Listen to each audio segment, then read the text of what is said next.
बहुत साल पुरानी बात है। प्राचीन इजिप्ट में अब्दुल्ला नाम का एक बहुत बड़ा कपड़ों का व्यापारी था। अब्दुल्ला बहुत ही अमीर था और साथ ही नेक और रहमदिल था। अब्दुल्ला के उस शहर में लगभग 5 दुकानें थी। इतना कुछ होते हुए भी अब्दुल्ला कभी कभी बड़ा उदास रहता था क्योंकि उसे कोई संतान नहीं थी। वो हमेशा साधु, मौलवी और महंतों की सेवा करता, गरीबों में कपड़े बांटता और दुआ करता कि उसे एक बेटा नसीब हो। आखिर भगवान ने उसकी सुन ली और जल्द ही उसके घर में एक बच्चे का जन्म हुआ। अब्दुल्ला ने बड़े प्यार से उसका नाम सुल्तान रखा। एक दिन अब्दुल्ला ने एक ज्योतिष को घर बुलाया। ज्योतिष ने बच्चे की कुंडली देखी और कहा, ये लड़का शूर है, लेकिन जब ये 16 साल का हो जाएगा तब उस पर बहुत बड़ा संकट आएगा, जिससे उसका जीवन बड़ा ही दुखदायी हो जाएगा।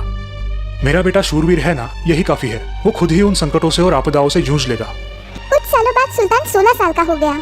अब्दुल्ला के बहुत समझाने पर भी सुल्तान दुकान पर ध्यान न देता। उसका सारा ध्यान खेल कूद में ही लगा रहता था। अब्दुल्ला को अपने बेटे की बहुत चिंता होती। उसी चिंता ने उसे घेर लिया और वो बहुत बीमार पड़ गया और इसी बीमारी में उसकी मौत हो गई।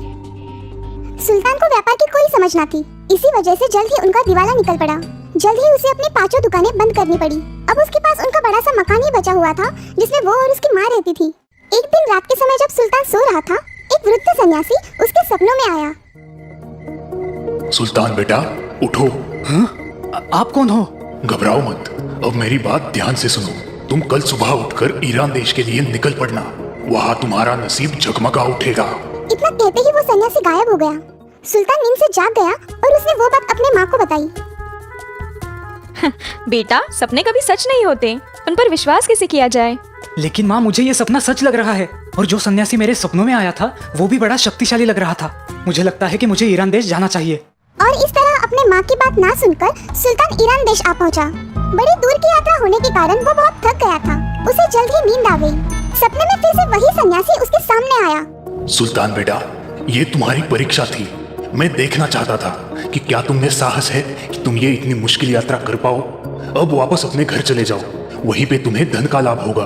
जैसे ही सुल्तान की नींद खुली, वो अपने आप को कोसने लगा। मैं तो गधा ही हूँ। माँ की बात ना मानकर मैंने बड़ी गलती की है। मेरा नसीब है कि मैंने ये बात और किसी को नहीं बताई, वरना सभी मुझ पर हंस पड़ते कि मैंने एक सपने को ही सच मान लिया। सुल्तान अपने घर पहुंचा। उसने सारी बात अपने माँ को बताई। माँ ने उसे दिलासा देते हुए कहा, जो हुआ सो हुआ। अगर तुम्हारे नसीब में धन है तो वो तुम्हें यहीं पर मिलेगा। अब आगे सोचकर काम करना। सुल्तान ने अपने माँ की बात मान ली, लेकिन उसी रात फिर वही सन्यासी उसके सपनों में आया। सुल्तान, तुम्हारे नसीब खुलने का समय आ चुका है। कल सुबह उठकर अपने पिताजी के कमरे में जाके तुम उस कमरे की खुदाई करना। वहाँ तुम्हें अपार धन का लाभ होगा। नींद खुलते ही सुल्तान भागते हुए अपने माँ के पास पहुँचा। उसकी सारी बात सुनकर माँ हंस पड़ी। क्या तुम्हें अभी भी इन सपनों पे विश्वास है? ठीक है, अब तुम अपने मन की तसल्ली कर ही लो। ईरान जाने से तो ये अच्छा है कि तुम मेरे पास तो रहोगे। सुल्तान ने उस कमरे की खुदाई शुरू की। बहुत देर तक खुदाई करने के बाद उसे लगने लगा कि उसने फिर से कोई बेवकूफी की है। इतना बड़ा पत्थर! जैसे ही उसने वो पत्थर हटाया, उसे अंदर जाती हुई कुछ सीढ़ियाँ नजर आई। माँ, यहाँ पे तो एक सुरंग है। माँ को ये सब देख बड़ा आश्चर्य हुआ। जब वो दोनों उन सीढ़ियों से उतरकर नीचे उस कमरे में पहुँचे, इतना सारा सोना! वो कैसी रोशनी है? जब वे दोनों उस कमरे में पहुँचे, उन्हें वहाँ पे 8 बड़ी मूर्तियाँ नजर आई। इतनी सारी सोने की मूर्तियाँ, और इनमें तो हीरे जड़े हैं। माँ और सुल्तान दोनों को बड़ा आनंद हुआ, लेकिन तभी एक बात सुल्तान को नजर आई। माँ, यहाँ पे एक मूर्ति कम है। 8 मूर्तियाँ सोने की थाली पर खड़ी है, लेकिन जरा देखो, यहाँ पर एक थाली खाली है। उस थाली पर कुछ लिखा हुआ था। सुल्तान उसे पढ़ने लगा। बधाई हो बेटा, ये 8 मूर्तियाँ और ये धन तुम्हारा है। लेकिन इन 8 मूर्तियों से भी ज्यादा मूल्यवान और बेहद सुंदर मूर्ति अगर तुम्हें हासिल करनी है तो तुम्हें बगदाद जाना पड़ेगा, जहाँ पे मेरा एक पुराना दोस्त मुबारक तुम्हें वो मूर्ति खोज निकालने के लिए मदद करेगा। सिर्फ वही एक आदमी है जो तुम्हें मदद कर सकता है। माँ, मुझे वो 9वीं मूर्ति हासिल करनी है। आप मुझे बगदाद जाने की इजाजत दीजिए। मैं अब तुम्हें नहीं रोकूंगी सुल्तान। तुम पर अल्लाह की मर्जी है, वो तुम्हें कामयाबी दे। इस तरह जहाज से सफर कर सुल्तान अब बगदाद आ पहुंचा। मुबारक बगदाद का एक नामचीन व्यापारी था। उसकी मसालों की दुकान थी। जब सुल्तान ने मुबारक को सारी बात बताई, तब मुबारक ने सुल्तान को गले लगाते हुए कहा, मुझे यकीन था कि एक ना एक दिन तुम मेरे पास जरूर आओगे। तुम बड़े ही होनहार और काबिल बेटे हो। मैं तुम्हें वो 9वीं मूर्ति ढूंढने में जरूर मदद करूंगा। हम कल ही उस मूर्ति की खोज के लिए निकल पड़ेंगे। दूसरे दिन ऊंटों पे सामान लाद के वो दोनों निकल पड़े। शहर से थोड़ा दूर जाते ही उन्हें एक जंगल लगा। अब यहाँ से हमें पैदल जाना पड़ेगा। ऊंटों को वही छोड़ वे दोनों जंगल के अंदर घुस गए। जंगल बड़ा ही डरावना था। कुछ दूर जाने पर उन्हें एक गुफा लगी। हमें इस गुफा में से अंदर जाना पड़ेगा। तुम्हारे पास जो मशाल है उसको जलाओ। दोनों ने अपनी पोतड़ी में से मशाले निकालकर उन्हें जलाया और उस रोशनी के सहारे वे आगे बढ़ने लगे। उस गुफा के अंदर एक तालाब था। तालाब के किनारे पर एक छोटी सी नाव बंधी हुई थी। अपनी मशाल बुझाओ और जब तक इस नाव में से हम ये तालाब पार नहीं करते अपने मुंह में से एक भी शब्द मत निकालना, क्योंकि इस तालाब में पिशाचे रहते हैं। अगर तुमने आवाज की तो वो तुम्हें निगल लेंगे।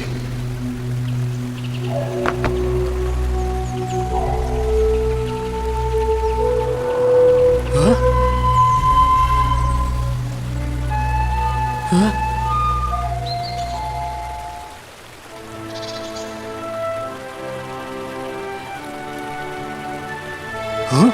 वो क्या है? वो राक्षसों के राजा का महल है। अब हमें आगे नहीं जाना चाहिए, नहीं तो ये राक्षस हमें मार डालेंगे। फिर मुबारक कुछ मंत्र पुटपुटाने लगा और एक बड़ा सा घेरा उसने जमीन पर खींचा। हम दोनों को इस घेरे में ही रहना है। अब मैं फिर से मंत्र पढ़ूंगा। जैसे ही इन राक्षसों का राजा हमारे सामने आएगा और तुम्हारी मांग पूछेगा, तुम उससे वो 9वीं मूर्ति मांग लेना। लेकिन याद रखना, गलती से भी इस घेरे के बाहर कदम ना रखना, वरना तुम जल के राख हो जाओगे।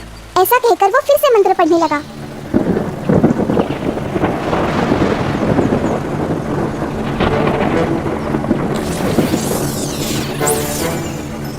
सुल्तान, आखिर तुम यहाँ तक आ ही पहुंचे। मैं ही वो वृद्ध सन्यासी हूँ जो तुम्हारे सपने में आता था। हाँ?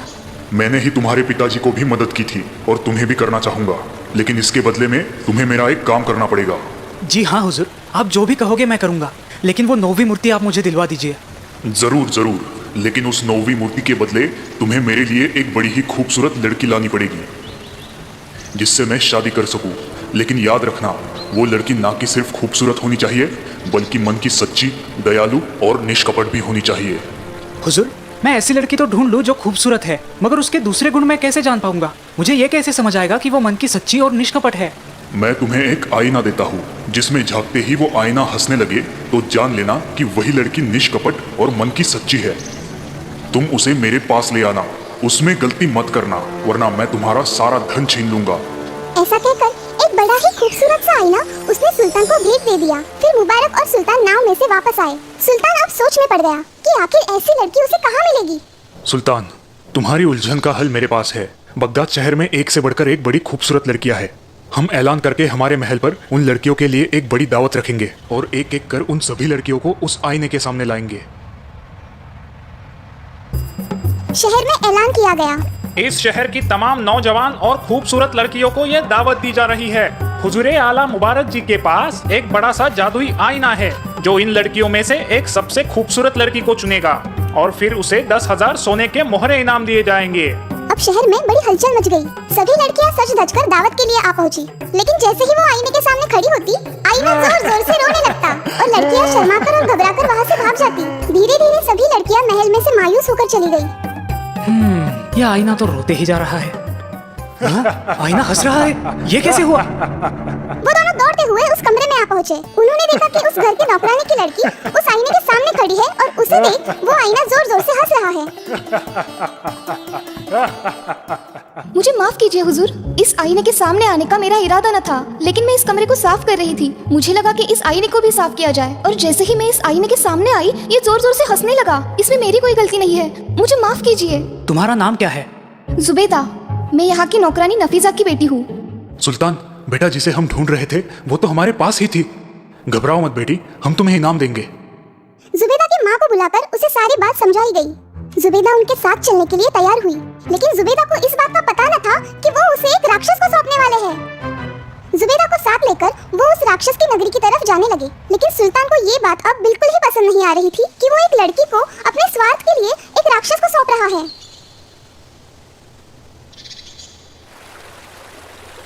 तुम बड़े ही परेशान दिखाई दे रहे हो। चाचा जान, ये लड़की बड़ी ही भोली और नेक है, क्या उसको राक्षस को सौंपना ठीक रहेगा? वो हमारी गुलाम है, हम उसे जरूर बेच सकते हैं। लेकिन अपने स्वार्थ के लिए मैं इस लड़की की बलि क्यों दूं? क्योंकि तुमने यही वचन उस राक्षस को दिया है। अपना वचन निभाओ, वरना वो राक्षस तुम्हारा सर्वनाश कर देगा।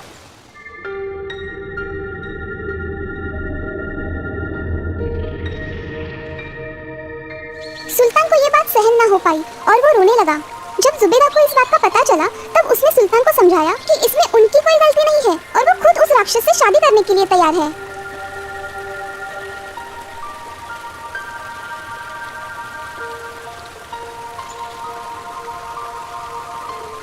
अब वो उस महल के पास आ पहुंचे। मुबारक ने मंत्र पढ़े और राक्षसों का राजा उनके सामने आ खड़ा हुआ। सुल्तान, तुमने अपना वचन पूरा किया। मैं तुम पे बड़ा ही खुश हूँ। अब घर वापस जाओ, तुम्हें वो 9वीं सबसे मूल्यवान मूर्ति मिल जाएगी। सुल्तान ने जुबेदा को उस राक्षस को सौंपा। सुल्तान बड़ा ही मायूस होकर घर लौट आया। क्या हुआ बेटा, तुम खुश नहीं हो? सुल्तान ने उसे सारी बात बताई। क्या तुम जुबेदा से प्यार करने लगे थे? हाँ, शायद, क्योंकि वो बड़ी ही नेक और मन की सच्ची थी। जो हुआ उसे बदला नहीं जा सकता, लेकिन एक बात हो सकती है। राक्षस ने कहा था कि वो 9वीं मूर्ति तुम्हें मिल जाएगी। तो अब हम नीचे जाके देखते हैं कि क्या उसने अपना वचन निभाया है, और अगर उसने अपना वचन निभाया होगा तो हम वो मूर्ति उसे वापस कर देंगे और उसके बदले में हम उस लड़की को उससे छुड़ा लेंगे। सुल्तान को ये बात पसंद आई। वो दोनों नीचे उस कमरे में पहुंचे।